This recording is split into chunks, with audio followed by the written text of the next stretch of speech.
Pour l'humilier, sa mère lui a donné un plateau pour servir au mariage de sa sœur, puis ceci est arrivé. La salle de mariage était pleine. Les rires résonnaient. La musique jouait. Les flashs des appareils photo scintillaient. Mais derrière les sourires et les paillettes, Hope se tenait silencieusement dans un coin, tenant un plateau. Ses mains tremblaient légèrement, non pas à cause du poids du plateau, mais à cause de la lourdeur de son cœur.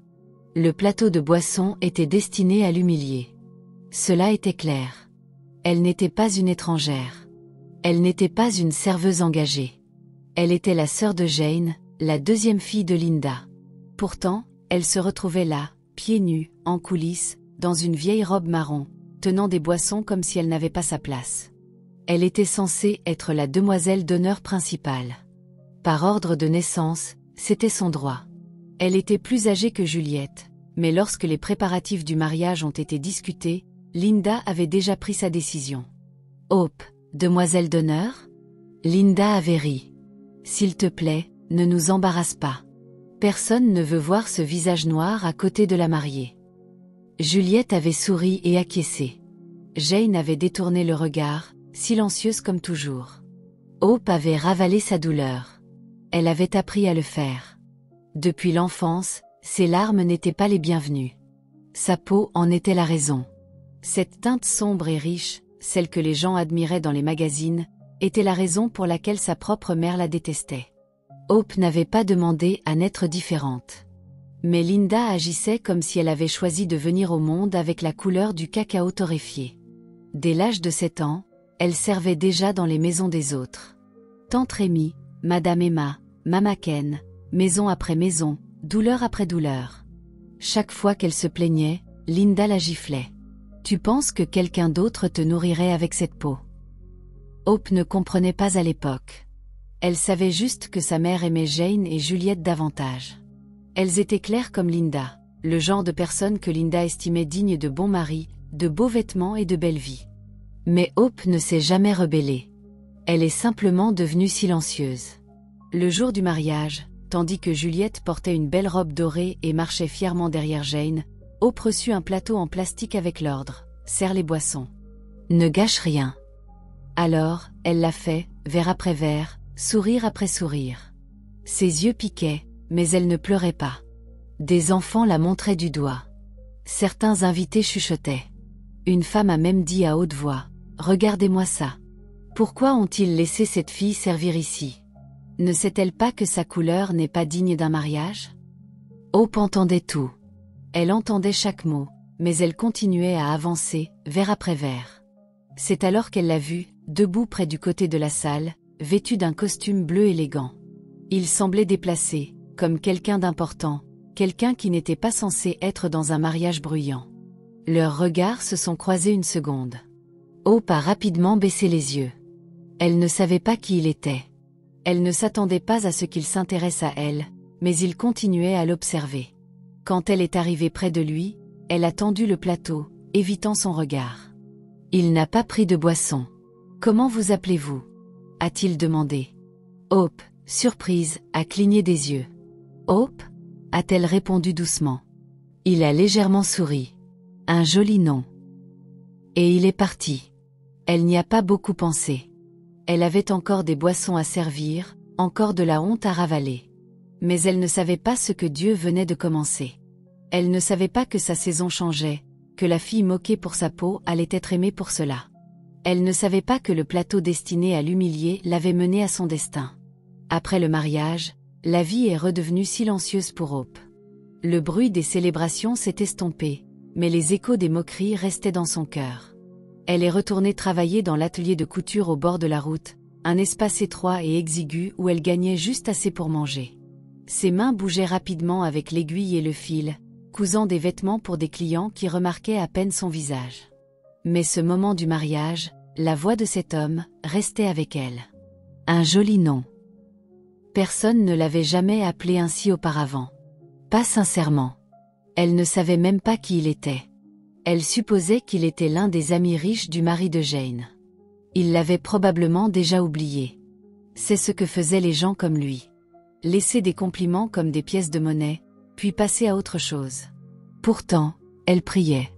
Chaque soir, elle s'agenouillait près de son matelas en mousse sur le sol et murmurait « Seigneur, aide-moi juste à endurer. Aide-moi juste à survivre. » Mais quelque chose se passait déjà. Un après-midi tranquille, alors que Hope raccommodait un vieux tissu pour une femme du marché, un SUV noir s'est garé devant l'atelier. Elle ne l'a pas remarqué au début, trop concentrée sur ses points de couture. Puis la cloche au-dessus de la porte a sonné. Elle a levé les yeux et s'est figée. C'était lui, l'homme du mariage. Il est entré lentement, se baissant légèrement sous la porte basse. Il était plus grand qu'elle ne s'en souvenait, soigné, confiant. Hope s'est levée rapidement, essuyant ses mains sur sa robe fanée. « Bonjour, monsieur », a-t-elle dit, la voix faible. « Hope, c'est ça ?» a-t-il dit. Elle a hoché la tête, stupéfaite. Il a souri. « J'ai demandé autour de moi. Ça m'a pris du temps pour trouver cet endroit. » Hope l'a fixé. « Pourquoi ? » ?»« Je voulais vous revoir. » Le silence a rempli la pièce. Elle ne savait pas quoi dire. Personne ne la cherchait. Personne ne voulait la voir. Pas même sa propre famille. « J'espère ne pas vous déranger, » a-t-il ajouté. « Non, non, monsieur. » Il a regardé autour de lui, les rideaux déchirés, la machine à coudre cassée. « Vous travaillez ici seul ? » « Oui, » a-t-elle répondu. « Ce n'est pas grand-chose, mais c'est honnête, » a-t-il dit. Ils ont parlé quelques minutes, de petites choses. Il s'est présenté correctement. Henry Maxwell, un homme d'affaires dans le commerce du pétrole, basé principalement à Port Harcourt, mais en ville pour un contrat. Il n'est pas resté longtemps, juste assez pour planter une graine de surprise dans son cœur. Quand il est parti, Hope s'est assise lentement et a regardé ses mains tremblantes. Pourquoi un homme comme lui reviendrait-il juste pour lui parler? Cette nuit-là, elle n'a pas beaucoup dormi. Elle ressassait ces mots dans son cœur, « Je voulais vous revoir. » Pendant des jours, il n'est pas revenu. Hope s'est dit d'oublier. Elle avait appris à ne pas attendre de bonnes choses. Les gens comme elle étaient censés être invisibles, servir, endurer. Mais une semaine plus tard, Henry est revenu, cette fois avec un déjeuner. « J'ai pensé que vous ne preniez pas de pause, » a-t-il dit en posant la nourriture sur la table. Hope a fixé la nourriture, puis lui. « Pourquoi êtes-vous gentil avec moi ?» a-t-elle demandé doucement. Il l'a regardé longtemps, puis a dit « Parce que je vois quelque chose que votre famille ne voit pas. » La gorge d'Hope s'est serrée. Ce jour-là, pour la première fois depuis des années, elle a ri. Pas parce que quelque chose était drôle, mais parce que quelque chose en elle commençait enfin à guérir. Et juste comme ça, la graine invisible, enfouie dans la douleur, a commencé à percer le sol. L'amour grandissait doucement, puissamment. Les visites sont devenues régulières. 1 ou 2 fois par semaine, Henry passait à l'atelier de couture avec un déjeuner. Parfois du riz, parfois du jollof, parfois des pâtisseries de la boulangerie près du carrefour. Hope essayait toujours de refuser. Elle ne voulait pas se sentir redevable, mais il insistait toujours. « Vous travaillez dur, » disait-il. « Laissez quelqu'un prendre soin de vous pour une fois. » Il parlait de petites choses au début, le temps, son travail, ses clients. Puis, progressivement, de choses plus profondes. Elle lui a raconté comment elle avait appris à coudre avec une vieille voisine, comment elle avait dû abandonner l'école pour soutenir ses sœurs, comment sa mère l'appelait un gâchis d'espace. Henry écoutait. Pas le genre d'écoute qui attend de parler. Il l'entendait. Chaque mot. « Votre mère devait souffrir », a-t-il dit un jour. Les gens ne jettent pas ce qu'ils chérissent à moins qu'on ne leur ait appris à ne pas y voir de valeur. Hope a hoché la tête. Ça fait mal quand même. Je sais, a-t-il dit doucement. Hope n'avait jamais rencontré un homme comme lui auparavant. Doux mais fort, calme mais audacieux. Il ne la faisait jamais se sentir petite, jamais comme si elle devait être quelqu'un d'autre. Un soir, alors que le soleil peignait le ciel d'une lumière orange, il a dit « Voulez-vous venir avec moi en ville un week-end, juste une journée, juste pour respirer un air différent ?» Hope l'a regardé, stupéfaite. « Moi ? » ?»« Oui, vous. » Elle a hésité. « Je n'ai pas de vêtements pour ce genre d'endroit. » Il a souri. « Alors, nous en achèterons. » Son cœur battait fort. Elle n'avait jamais été invitée nulle part. Jamais un homme n'avait dit qu'il voulait être vu avec elle. Ce week-end-là, Elle était assise à côté de lui dans la voiture, regardant les routes qui s'éloignaient de son petit village. Il l'a emmenée dans un restaurant-jardin tranquille où les gens ne la dévisageaient pas, où les serveurs lui souriaient comme si elle comptait, où elle pouvait rire librement sans craindre d'être appelée trop sombre ou trop bruyante. Sur le chemin du retour, il ne lui a pas tenu la main. Il n'a pas fait de promesses. Il a juste conduit avec une musique douce en fond, la regardant de temps en temps avec un sourire qui la faisait se sentir en sécurité. Des semaines ont passé. Puis un après-midi, il s'est tenu à la porte de son atelier, nerveux. « Hope » a-t-il dit. Elle a levé les yeux de sa couture. « Oui. » Il s'est approché. « Je ne veux plus être juste un visiteur dans votre vie. » Ses mains se sont arrêtées. « Je me fiche de ce qu'ils disent de vous. Je me fiche de la couleur de votre peau. Je sais juste que quand je vous vois, je vois la paix. Je vois un foyer. » Elle l'a fixé, sans voix. « Je veux vous épouser. » Le monde s'est arrêté de tourner un instant. Hope a senti son cœur remonter dans sa gorge. « Pourquoi moi ?» a-t-elle murmuré. Henri a souri. « Parce que Dieu a gardé le meilleur pour la fin. » Elle a pleuré. Les larmes coulaient sur ses joues, non pas de tristesse, mais de choc, de joie, de guérison. Une fille qui servait des boissons dans la honte était demandée en mariage avec honneur. Pas n'importe quelle épouse. Une épouse pour un homme qui ne voyait pas sa couleur comme une malédiction, mais comme une couronne. La nouvelle s'est répandue rapidement. Hope allait épouser Henri Maxwell. Les gens n'y croyaient pas au début. Certains pensaient que c'était une blague. D'autres disaient qu'Henri jouait avec elle. Comment un homme comme lui pourrait-il la choisir ? Chuchotait-il. Même Jane et Juliette étaient choquées. Elles l'ont appris par une voisine qui avait vu la voiture d'Henri garée devant l'atelier d'Hope. Jane s'est précipitée à la maison ce jour-là. « Maman » a-t-elle crié. « Sais-tu ce que j'ai entendu ?» Linda a levé les yeux de sa chaise en plastique. « Quoi encore ? Hope va se marier. » Linda a ricané. « Avec qui ? Le garçon d'en face ?»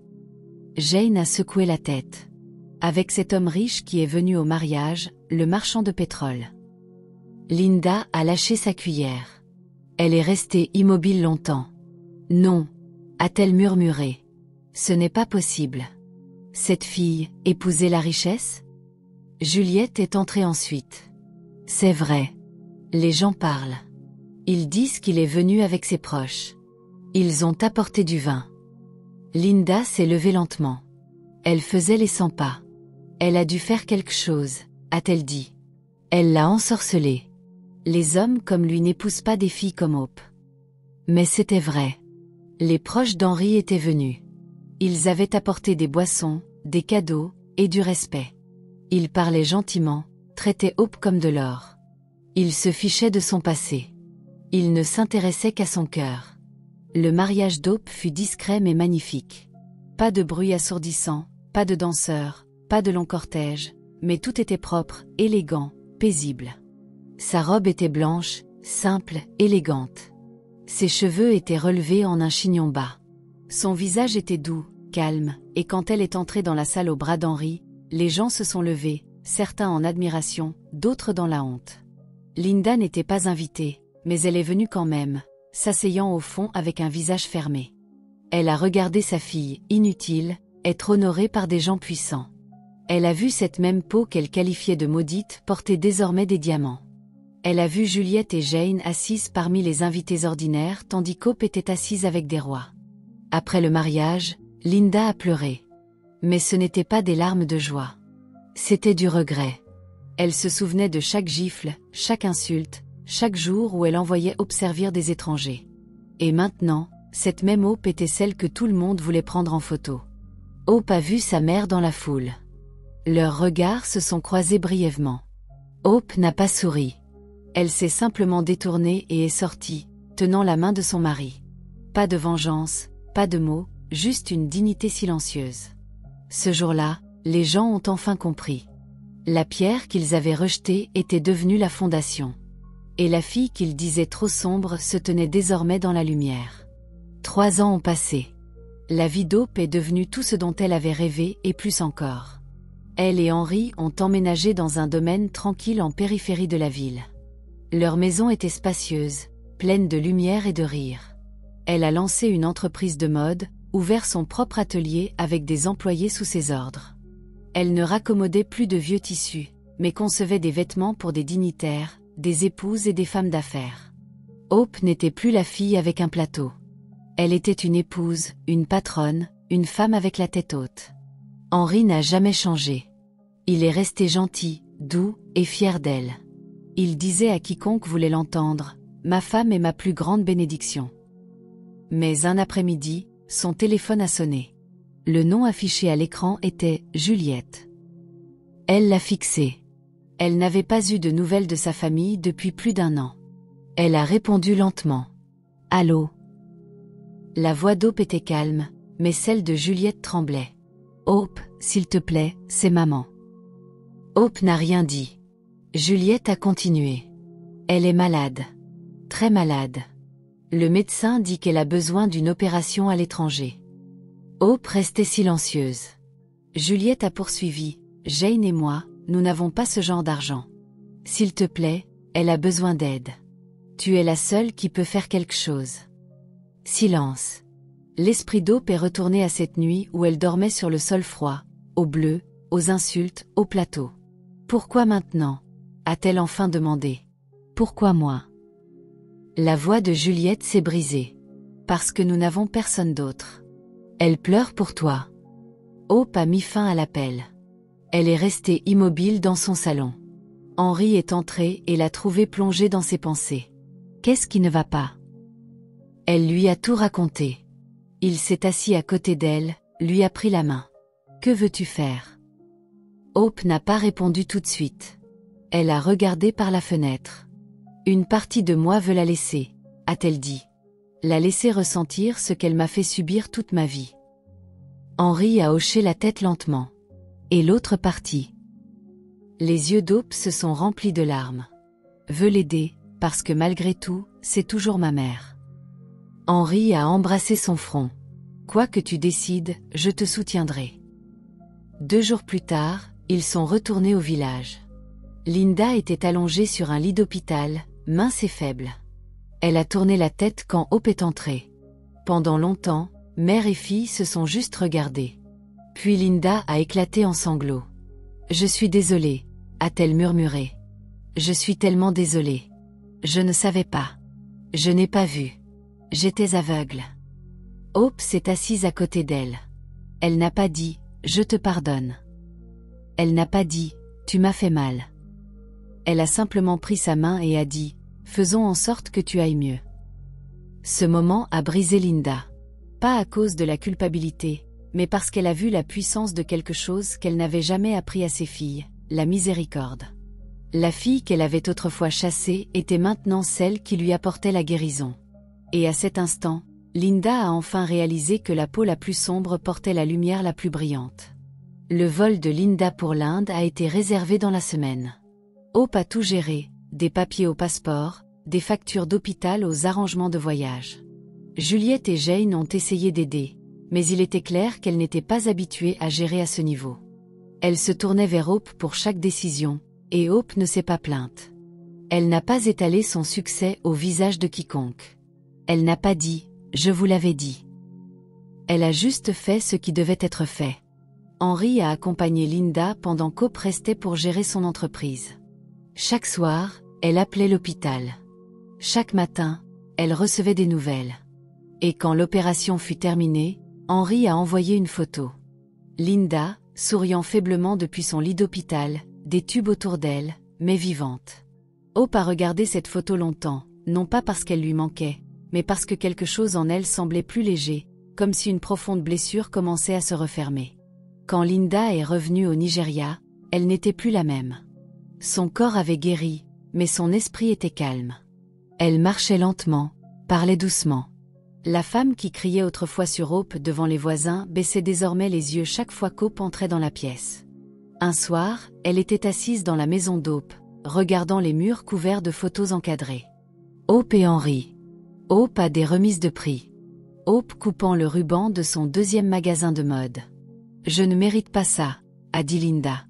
Hope s'est tournée depuis la cuisine. Quoi?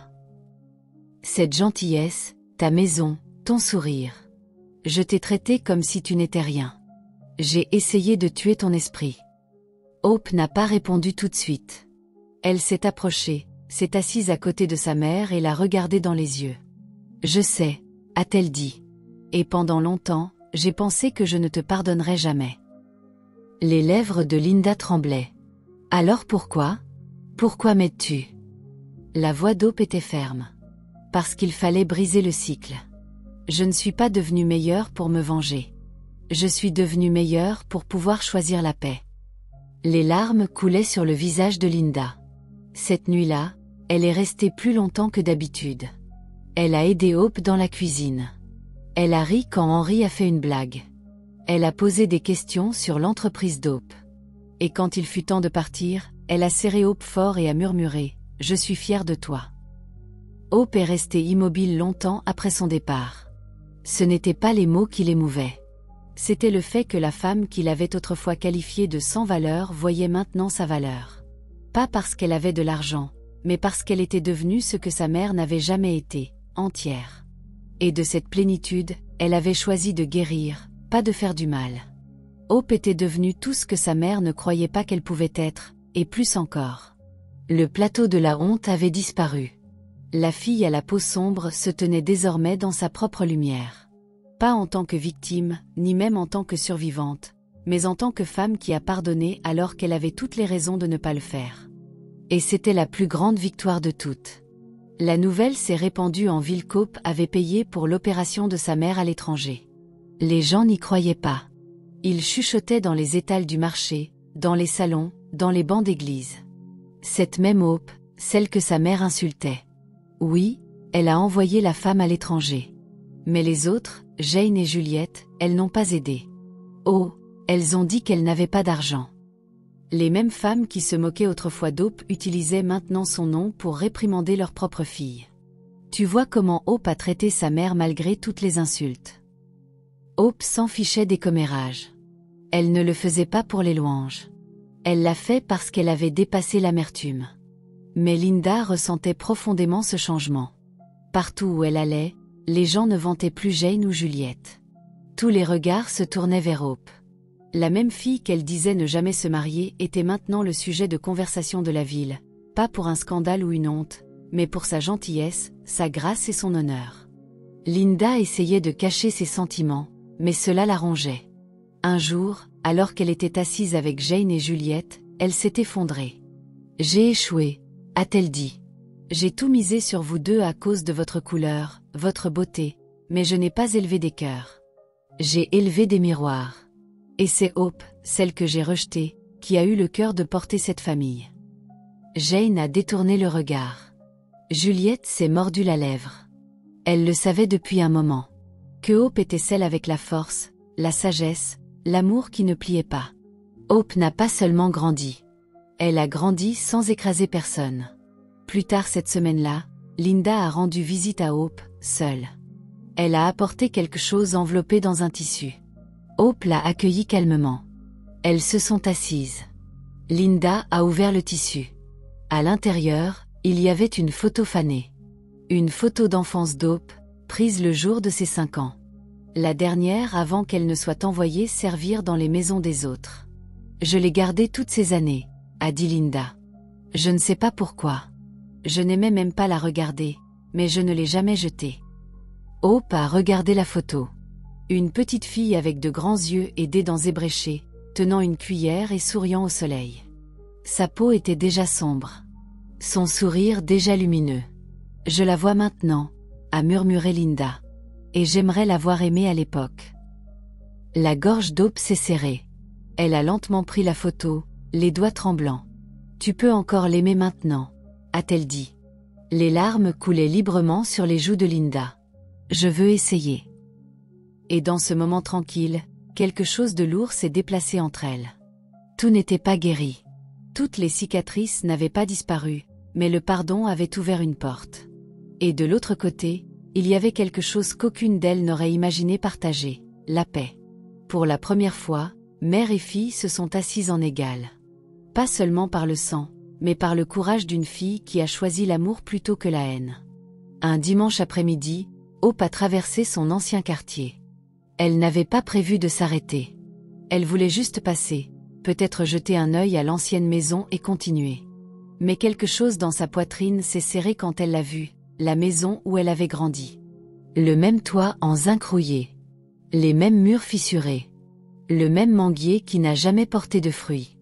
Elle s'est garée. Henri, assis à côté d'elle, la regardait doucement. « Tu veux entrer ?» Hope a hoché la tête lentement. Ils sont sortis ensemble. La vieille grille a grincé lorsqu'elle l'a poussée. Ses talons claquaient doucement sur le sol poussiéreux. Des enfants couraient dans la cour. Aucun ne la reconnaissait, mais elle reconnaissait tout. Le banc en bois où elle s'asseyait pour pleurer la nuit. Le coin où elle lavait la vaisselle pendant des heures pendant que ses sœurs jouaient. La petite fenêtre où sa mère criait autrefois « Retourne d'où tu viens ». Hope marchait lentement, touchant le mur de ses doigts. Henri observait en silence, lui laissant de l'espace. Depuis les rideaux, quelques voisins jetaient un œil. Puis des chuchotements ont suivi. « C'est Hope ? Elle est revenue. Mon Dieu, regardez-la maintenant. » Une femme est sortie. Mama Stella, la vieille femme qui envoyait autrefois Hope acheter du poivre sans jamais la rembourser. Elle s'est figée, tenant un bol de riz. « Hope, tu es rentrée. » Hope a offert un petit sourire. « Je ne suis jamais vraiment partie. Pas dans mon cœur. » La femme a cligné des yeux, s'est approchée. « Tu ressembles à une reine maintenant. » Hope n'a rien dit. Elle a regardé la maison à nouveau. Elle n'avait pas changé, mais elle, oui. Soudain, depuis la pièce du fond, Juliette est sortie. Elle était revenue vivre avec leur mère après l'échec de son propre mariage. Elle s'est figée en les voyant. Ses yeux se sont écarquillés. Hope. Hope s'est tournée. Juliette.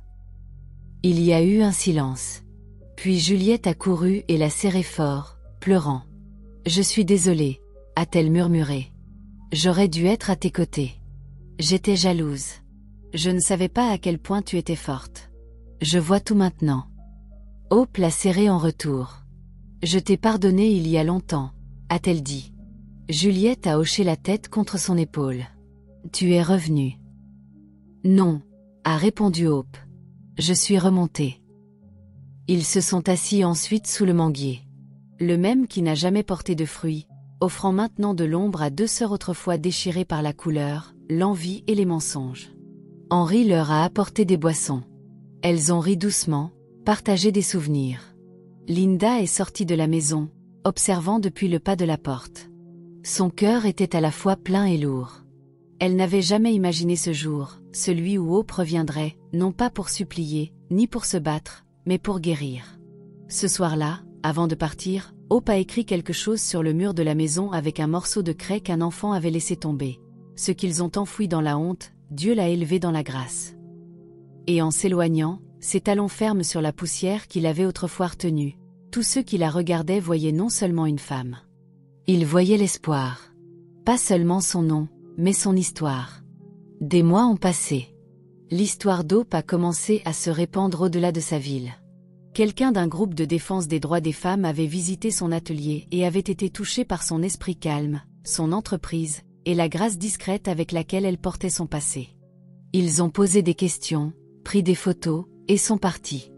Elle n'y a pas beaucoup pensé jusqu'à ce qu'un matin, une enveloppe brune arrive. À l'intérieur, il y avait une lettre et une invitation. Elle avait été nominée pour le Rising Women Award, une reconnaissance nationale donnée aux femmes qui s'étaient relevées des épreuves et qui en inspiraient d'autres. Hope est restée silencieuse, fixant la lettre. Son cœur battait lentement, profondément. Elle n'avait jamais demandé l'attention. Elle voulait juste la paix. Henri a lu la lettre à côté d'elle et a souri. Il est temps que les gens entendent ce qu'est la force silencieuse. Le jour de la remise des prix, elle portait une robe bordeaux de sa propre création.